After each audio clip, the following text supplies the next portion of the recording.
الرحمن الرحیم وَإِذَا اخْتَلَطَ السُّمُومُ بِكُلِّ لِسَانٍ أَوْ بِبَعْضِهِ فَهُوَ مِنْ 24 بسم اللہ الرحمن الرحیم۔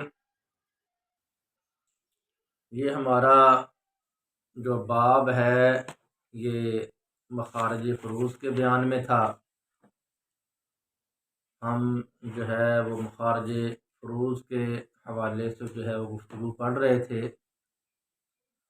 مخارج فروض سے مراد کیا ہے یہ تو آپ کو معلوم ہی ہے کہ اس سے مراد وہ اعداد ہیں کہ جن اعداد سے فرضی حصے نکالے جاتے ہیں، وہ اعداد جن سے حصے نکالے جاتے ہیں ان کو مخارج فروض کہتے ہیں جی۔ اور مخارج سے حصے نکالنے کے جو قوانین اور اصول ہیں وہ مصنف رحمہ اللہ نے 5 بیان فرمائے ہیں۔ جی، وہ اصول 5 بیان فرمائے ہیں۔ جن 5 اصول اور قوانین میں سے 4 اصول تو ہم پڑھ چکے ہیں۔ جی، تو آج کے سبق کے اندر ہم 5واں اور آخری اصول جو ہے وہ پڑھیں گے۔ جی، 5واں قانون اور 5واں جو قاعدہ ہے، 5ویں جو اصل ہے، اس کا حاصل یہ ہے کہ جب پہلی نوع کا سمن جو ہے وہ دوسری نوع کے تمام حصوں کے ساتھ یا بعض حصوں کے ساتھ جمع ہو جائے، پہلی نوع کا جو ہے وہ سمن ہو اور دوسری نوع کے تینوں حصے آ جائیں، ثلثان، ثلث اور سدس، جی، یا ان میں سے جو ہے بعض حصے آ جائیں، 2 آ جائے یا 1 آ جائے، جی، تو پہلی نوع کا جو ہے وہ سمن ہو اور دوسری نوع کا کوئی بھی حصہ ہو، جی، دوسری نوع کا کوئی بھی حصہ آ جائے، اس صورت کے اندر جو مخرج ہوگا وہ 24 ہوگا۔ جی، جو مخرج ہوگا وہ 24 ہوگا۔ وہ 24 ہوگا، یعنی 24 سے جو ہے وہ مسئلہ بنایا جائے گا، جی، اور 24 کا جو عدد ہوگا اس سے پھر حصے نکالے جائیں گے۔ تو اب ہم اس قاعدہ کی جو مثالیں ہیں وہ مثالیں ذکر کرتے ہیں۔ تو سب سے پہلے وہ مثال پیش کرتے ہیں کہ جس مثال کے اندر پہلی نوع کا جو سمن ہے وہ دوسری نوع کے تینوں حصوں ثلثان، ثلث اور سدس کے ساتھ جمع ہو جائے، پہلی نوع کا سمن ہو اور دوسری جو نوع ہے اس کے تمام حصے ہوں، جی، جس کے تمام حصے ہو جائیں، پہلی نوع کا جو سمن ہے وہ دوسری نوع کے تمام حصوں کے ساتھ کیا ہو جائے، جمع ہو جائے۔ اور یہاں پر یہ بات جو ہے وہ ذہن میں رہنی چاہیے کہ پہلی نوع کا جو سمن ہے وہ دوسری نوع کے تمام حصوں کے ساتھ جمع ہو، یہ صرف اور صرف حضرت عبداللہ ابن مسعود رضی اللہ تعالی عنہ جو ہیں ان کی رائے کے مطابق ہو سکتا ہے، ان کی رائے کے مطابق ہو سکتا ہے۔ باقی رہ گئے احناف، تو احناف کے نزدیک ایسا ہونا جو ہے وہ متصور نہیں ہے، احناف کے نزدیک ایسا ہونا متصور نہیں ہے۔ اس کی وجہ یہ ہے کہ آپ یہ بات پیچھے پڑھ چکے ہیں، یہ اختلاف پیچھے بیان ہو چکا ہے کہ جو احناف ہیں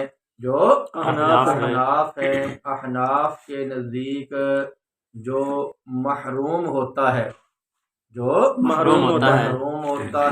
نہ وہ حجب نقصان کے ساتھ حاجب بنتا ہے اور نہ ہی حجب حرمان کے ساتھ حاجب بنتا ہے، جبکہ حضرت عبداللہ ابن مسعود رضی اللہ تعالی عنہ جو ہیں ان کے نزدیک جو محروم ہوتا ہے یہ خود جائیداد سے محروم ہے، حصہ خود نہیں پا سکتا، وہ حجب حرمان کے ساتھ اگرچہ حاجب نہیں بنتا، حجب حرمان کے ساتھ اگرچہ حاجب نہیں بنتا لیکن وہ حجب نقصان کے ساتھ حاجب بن جاتا ہے، حجب نقصان کے ساتھ وہ حاجب بن جاتا ہے۔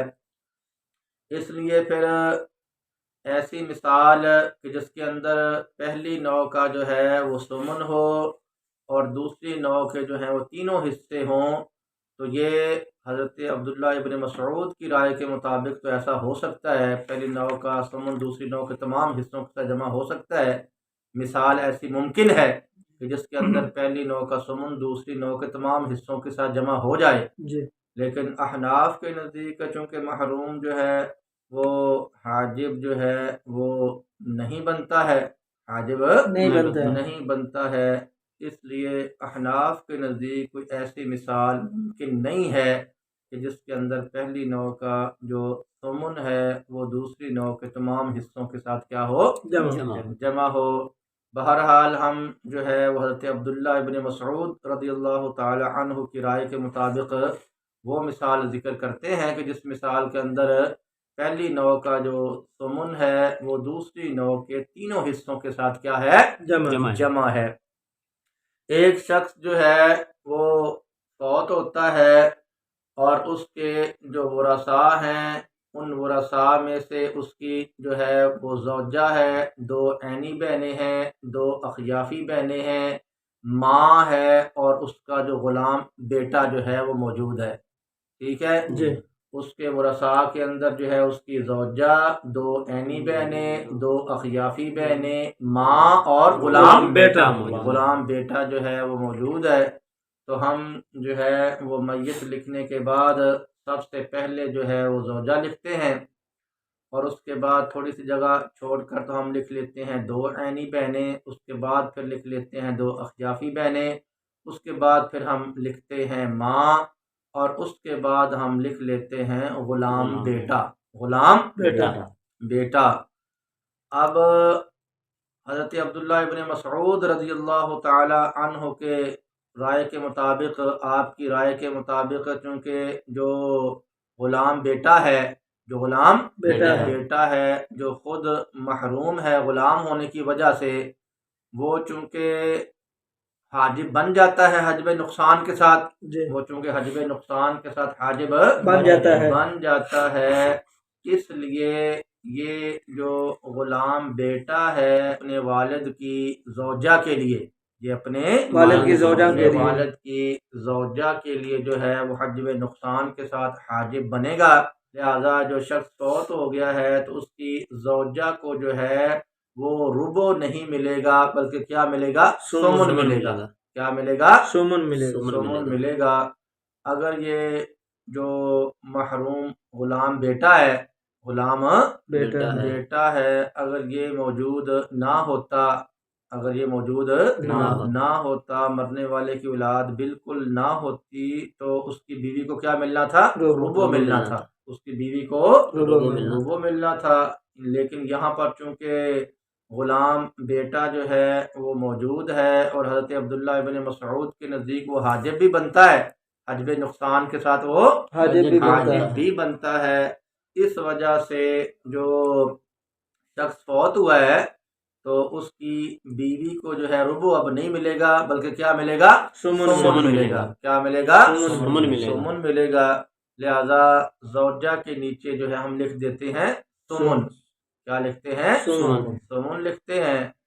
اور 2 عینی بہنیں، جب میت کی 2 یا 2 سے زیادہ عینی بہنیں جو ہیں وہ موجود ہوں تو ان کو کیا ملا کرتا ہے، ثلثان ملا کرتا ہے، اس لیے ان کے نیچے ہم لکھ دیتے ہیں ثلثان۔ کیا لکھتے ہیں، ثلثان لکھتے ہیں۔ اور جب میت کی 2 یا 2 سے زیادہ اخیافی بہن بھائی موجود ہوں ان کو ثلث ملا کرتا ہے،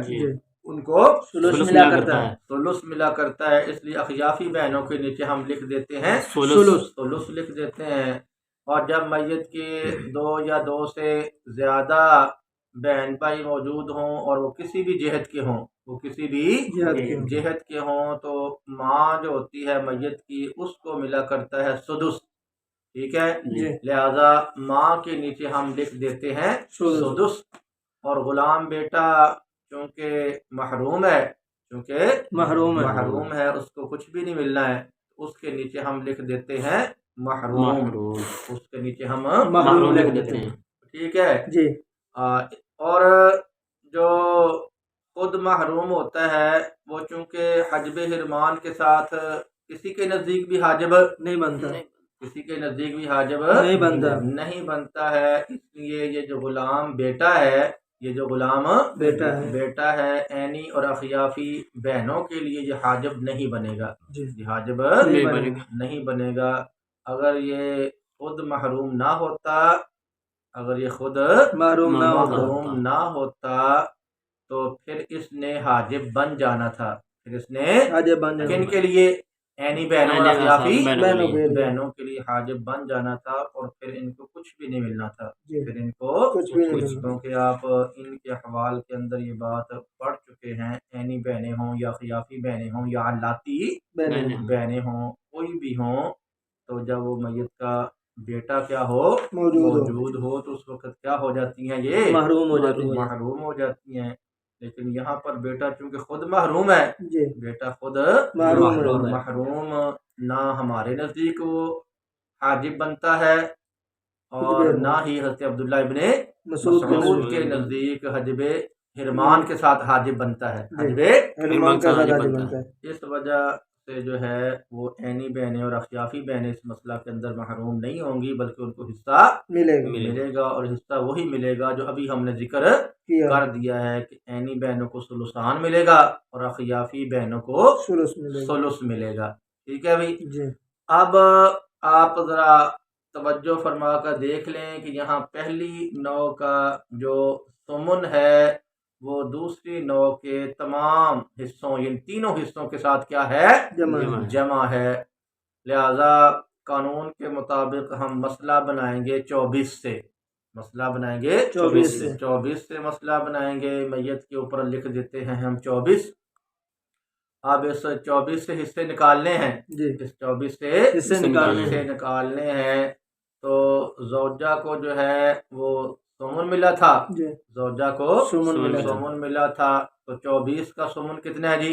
3 ہے۔ 24 کا جو ثمن ہے، 24 کا جو ثمن ہے وہ 3 ہے، لہذا زوجہ کا جو ثمن ہے اس کے نیچے ہم لکھ دیتے ہیں 3، اس کے نیچے 3 لکھ دیتے ہیں، اور 24 کا جو ثلثان ہے وہ بنتا ہے 16۔ کیا بنتا ہے؟ 16 بنتا ہے، لہذا عینی بہنوں کا جو ثلثان ہے اس کے نیچے ہم 16 لکھ دیتے ہیں، اور 24 کا جو ثلث ہے وہ بنتا ہے 8، وہ بنتا ہے 8، لہذا اخیافی بہنوں کے نیچے ہم لکھ دیتے ہیں 8۔ اخیافی بہنوں کا جو ثلث ہے اس کے نیچے ہم 8 لکھ دیتے ہیں، اور 24 کا جو سدس ہے، 24 کا جو سدس ہے وہ بنتا ہے 4۔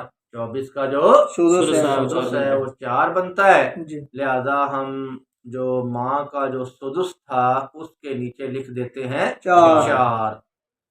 اب ان تمام حصوں کو جو ہے وہ جمع کیا جائے تو زوجہ کو ملے تھے 3، زوجہ کو ملے تھے 3 ملے تھے، اور عینی بہنوں کو ملے تھے 16، 16 اور 3 19 بن گئے، اور اخیافی بہنوں کو ملے تھے 8 ملے تھے، 19 اور 8 27 ہو گئے، اور ماں کو ملے تھے 4 ملے تھے، تو 27 اور 4 31، 27 اور 4 31 بن گئے، تو مجموعی جو حصے ہیں وہ 31 ہو گئے، مجموعی حصے 31 ہو گئے، اور جو مخرج ہے وہ کتنا ہے جی؟ 24 ہے، مخرج 24 ہے، تو جو حصے ہیں وہ زیادہ ہو گئے اور مخرج چھوٹا ہے، مخرج کیا ہے؟ چھوٹا ہے، اور یہ بات ہم نے بارہا مرتبہ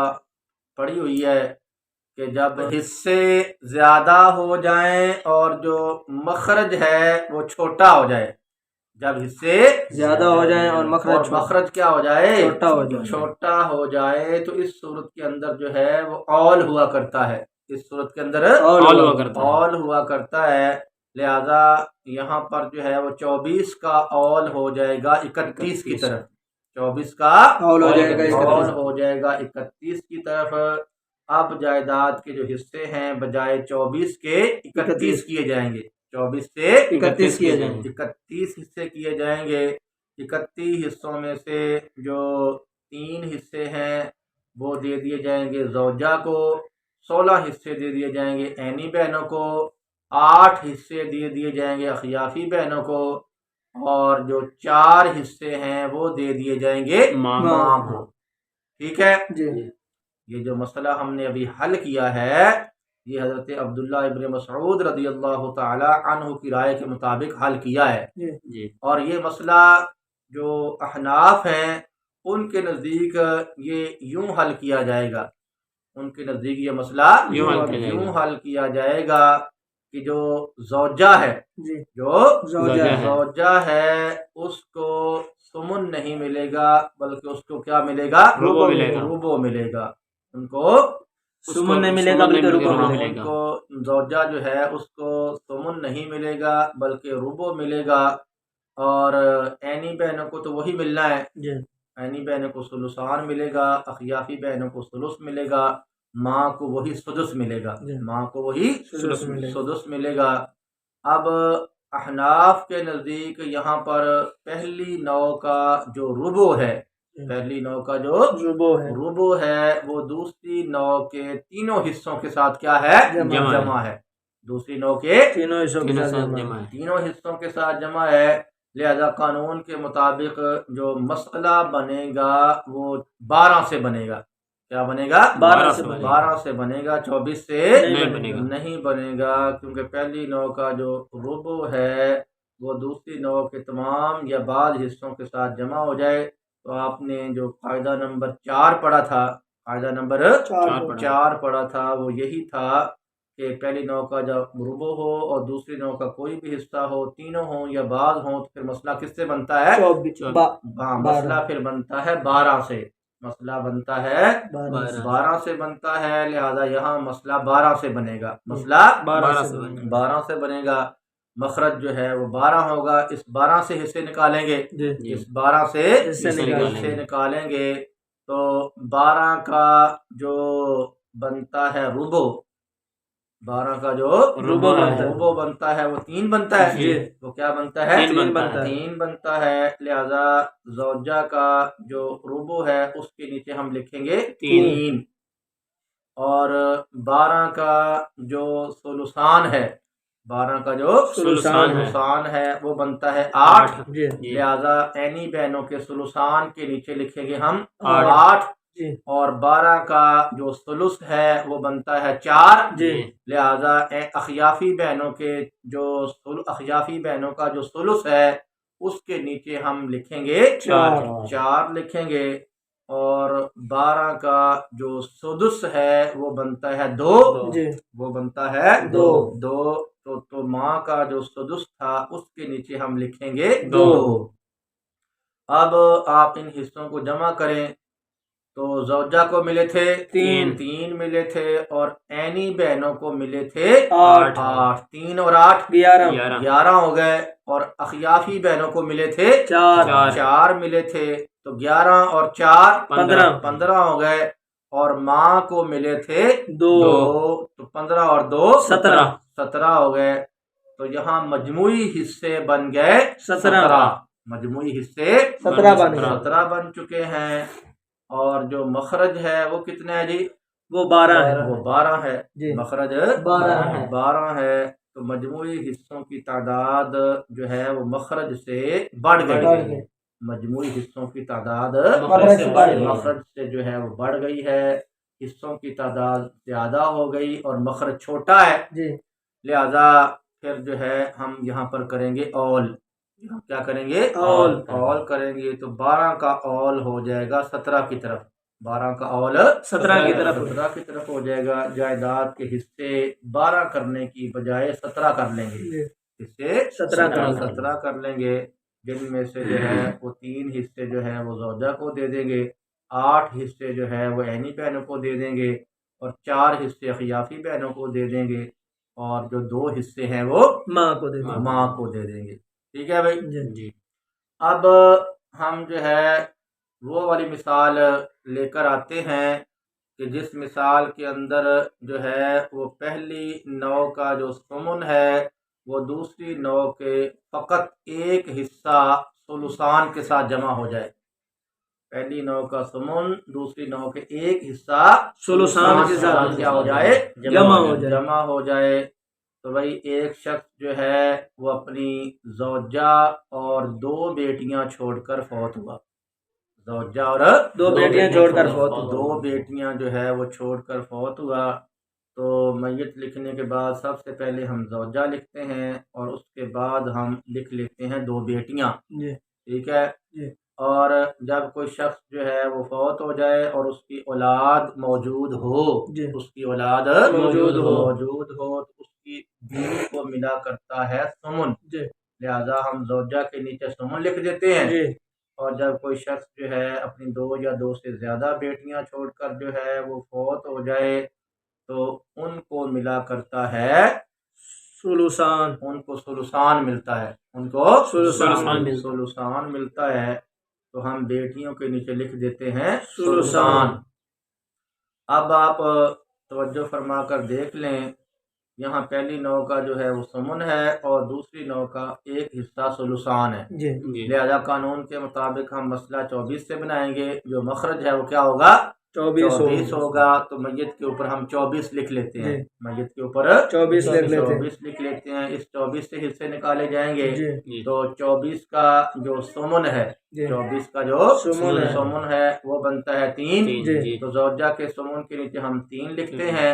اور 24 کا جو سلوسان ہے وہ بنتا ہے 16. کتنا بنتا ہے؟ 16 بنتا ہے. لہذا بیٹیوں کا جو سلوسان ہے ان کے نیچے ہم لکھ دیتے ہیں 16. ان کے نیچے 16 لکھ دیتے ہیں. اب آپ ان حصوں کو جمع کر لیں. ان حصوں کو جمع کر لیں. تو جو زوجہ تھی اس کو کتنے ملے تھے جی؟ 3 ملے تھے. زوجہ کو 3 ملے تھے اور بیٹیوں کو مل گئے ہیں 16 مل گئے ہیں. 3 اور 16 19. 3 اور 16 19 ہو گئے. تو جو مخرج ہے وہ 24. مخرج کیا ہے؟ 24 ہے. اور جو مجموعی حصے ہیں وہ 19 ہیں. اور باقی بچ چکے ہیں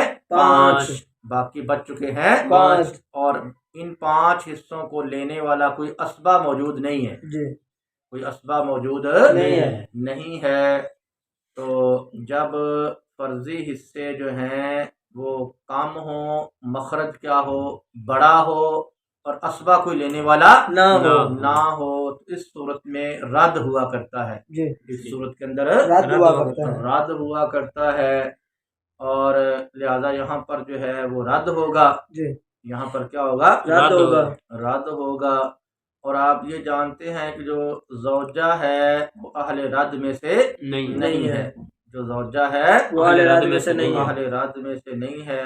جو رد ہوا کرتا ہے وہ اصحاب فرائض نسبیہ پر ہوتا ہے، سببیہ پر نہیں ہوتا. اور زوجہ جو ہے اصحاب فرائض سببیہ میں سے ہے. ٹھیک ہے. لہذا یہاں جو 5 بچے ہیں وہ رد کس پر ہونے ہیں؟ وہ بیٹیوں پر رد ہونے ہیں. وہ کس پر ہونے ہیں؟ بیٹیوں پر رد ہونے ہیں. لہذا جو 5 بچے ہیں یہ بھی بطور رد بیٹیوں کو دے دیے جائیں گے. یہ بھی بطور رد بیٹیوں کو دے دیے جائیں گے. تو اس طرح جو جائیداد کے کل 24 حصے ہوئے، جائیداد کے کل 24 حصے ہوئے، جن میں سے 3 حصے دے دیے گئے زوجہ کو. 3 حصے دے دیے گئے زوجہ کو دے دیے گئے. اور باقی جو 21 حصے ہیں وہ دیے گئے دونوں بیٹیوں کو دیے گئے.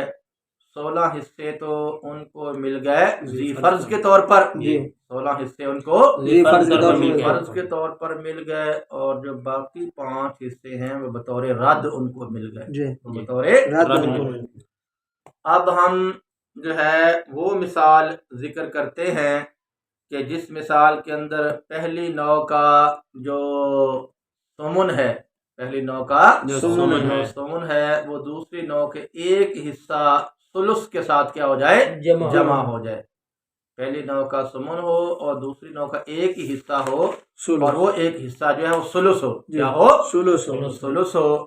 تو ایک شخص جو ہے وہ فوت ہوتا ہے، جی ایک شخص فوت ہوتا ہے اور اس کی جو ہے ایک زوجہ موجود ہے، جی ایک زوجہ موجود ہے، زوجہ موجود ہے اور دو اخیافی بہنیں موجود ہیں، جی دو اخیافی بہنیں موجود ہیں، بہنیں موجود ہیں اور ایک غلام بیٹا موجود ہے، جی ایک کیا ہے؟ غلام بیٹا موجود ہے، غلام بیٹا موجود ہے، بیٹا موجود ہے۔ تو اب یہ جو مسئلہ ہے، یہ جو مسئلہ ہے، اس مسئلہ کے اندر بھی پہلی نوع کا جو سمن ہے، پہلی نوع کا جو سمن ہے وہ دوسری نوع کے ثلث کے ساتھ جمع تو ہوگا، جی دوسری نوع کے ثلث کے ساتھ جمع تو ہوگا، لیکن یہ جمع ہوگا حضرت عبداللہ ابن مسعود رضی اللہ تعالی عنہ کی رائے کے مطابق جمع ہوگا۔ کیا ہوگا؟ حضرت عبداللہ ابن مسعود رضی اللہ تعالی عنہ کی رائے کے مطابق جمع ہوگا، جبکہ جو احناف ہیں، ان کے نزدیک یہاں جو ہے پہلی نوع کا سمن نہیں آئے گا، یہاں پہلی نوع کا سمن نہیں آئے گا، بلکہ احناف کے نزدیک یہاں پہلی نوع کا سمن کی بجائے پہلی نوع کا ربع آئے گا۔ کیا آئے گا؟ ربع آئے گا۔ ذرا آپ مسئلہ پر توجہ فرمائیں، بات جو ہے مکمل طور پر کھل کر سامنے آ جائے گی۔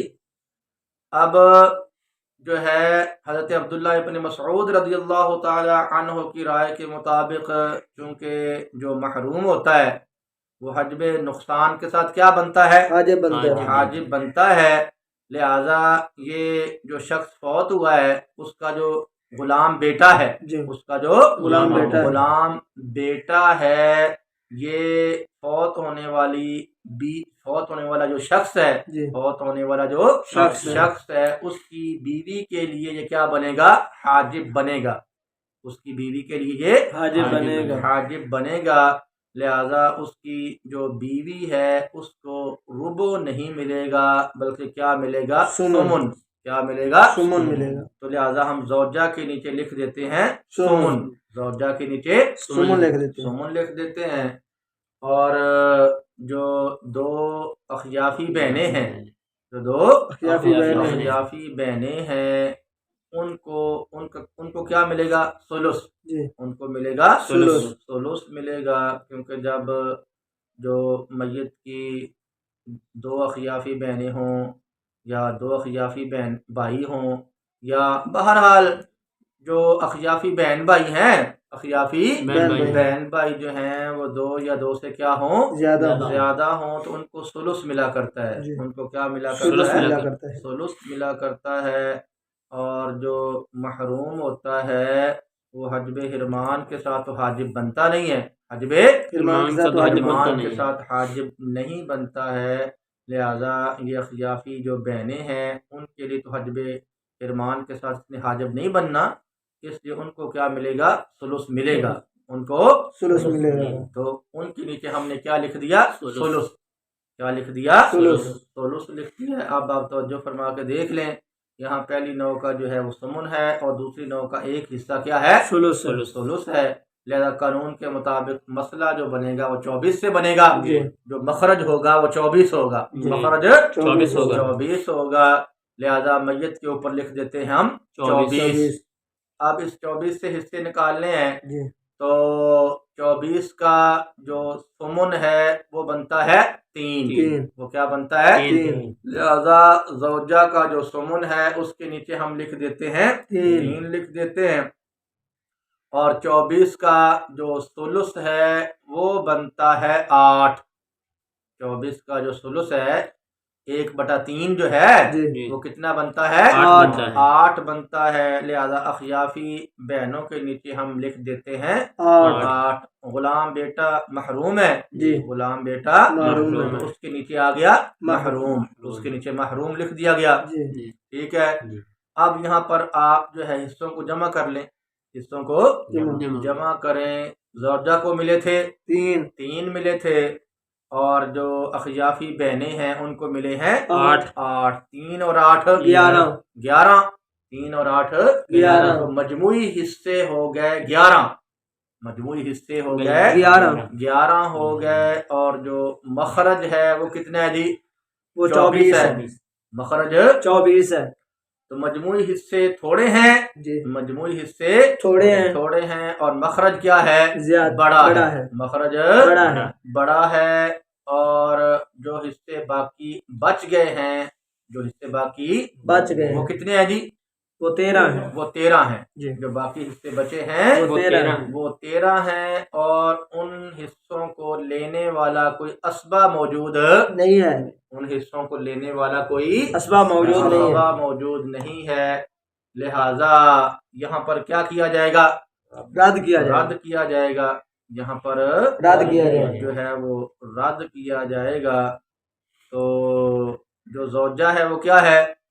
اہل رد میں سے نہیں ہے، زوجہ اہل رد میں سے نہیں ہے، لہذا جو باقی بچے ہیں وہ کن کو دیے جائیں گے؟ اخیافی بہنوں کو دیے جائیں گے، وہ اخیافی بہنوں کو دیے جائیں گے، ٹھیک ہے۔ اور بقول محشی کے جو ہم نے پیچھے پڑھا تھا وہ تو یہی لکھ رہے تھے کہ ہمارے زمانہ کے اندر اگر زوجین میں سے کسی ایک کے ساتھ جو ہیں اگر اخیافی بہن بھائی ہوں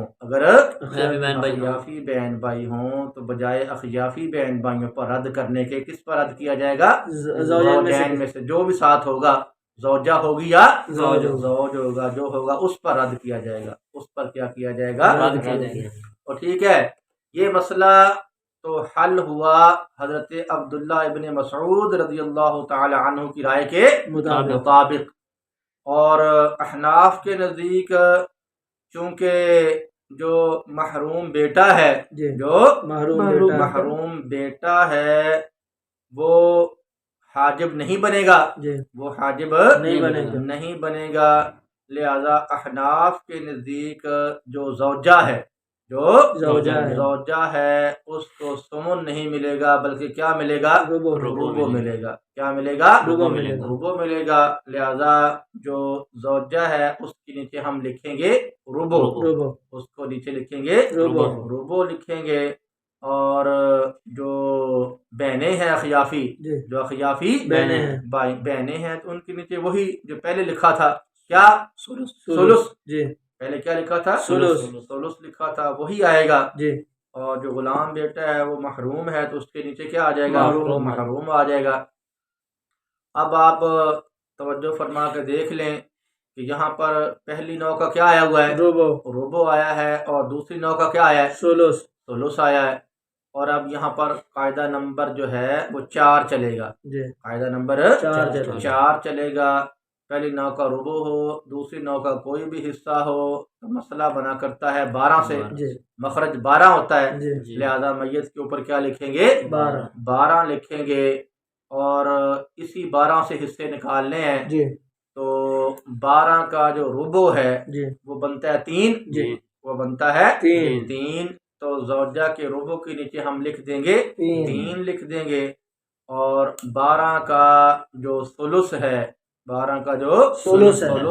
وہ بنتا ہے 4، لہذا جو اخیافی بہنیں ہیں ان کے ثلث کے نیچے ہم لکھ دیں گے 4، کیا لکھ دیں گے؟ 4 لکھ دیں گے۔ اب ان حصوں کو جمع کریں، زوجہ کو کتنے ملے تھے؟ 3 ملے تھے، اور اخیافی بہنوں کو ملے ہیں 4، 3 اور 4 7، تو مجموعی حصے ہو گئے 7، مجموعی حصے 7 ہو گئے، اور مخرج کتنا ہے جی؟ 12 ہے، مخرج 12 حصہ ہے، تو مجموعی حصے جو ہیں وہ تھوڑے ہیں، اور مخرج جو ہے وہ بڑا ہے، مخرج بڑا ہے، حصے تھوڑے ہیں، اور لینے والا کوئی، باقی کتنے حصے بچے ہیں؟ 5 حصے بچے ہیں، باقی 5 حصے بچے ہیں، اور ان 5 حصوں کو لینے والا کوئی اسبہ موجود نہیں ہے، لہذا یہاں پر کیا کیا جائے گا؟ رد کیا جائے گا، یہاں پر رد کیا جائے گا، اور